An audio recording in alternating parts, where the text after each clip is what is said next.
কংগ্ৰেছে প্ৰথম তেওঁলোকে এটা টকা সংগ্ৰহ কৰি আছে 3 কোটিৰ পৰা 5 কোটি টকালৈ আৰু যাৰ অভিযোগ আপোনালোকে কেইটামান দিনৰ পিছত খোলাখুলিকৈ পাব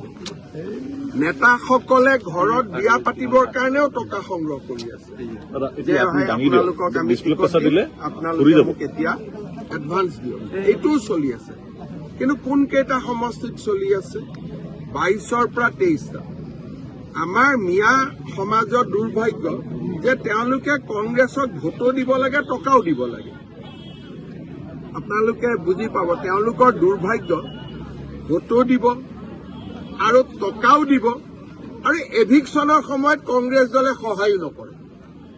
আজিও তেজপুৰত এভিকশ্যন আছে কংগ্ৰেছ দলেতো সহায় নকৰে আজি তেজপুৰত আমি 5,000 বিঘা মাটি এভিকশ্যন কৰিম তো কংগ্ৰেছৰ সমাজৰ মই দুৰ্ভাগ্য বুলিয়ে কওঁ যে তেওঁলোকে কংগ্ৰেছক টকাও দিব লাগিব ভোটো দিব লাগিব আৰু কংগ্ৰেছ তেওঁলোকৰ বিপদৰ সময়তো তেওঁলোকৰ লগত নাথাকে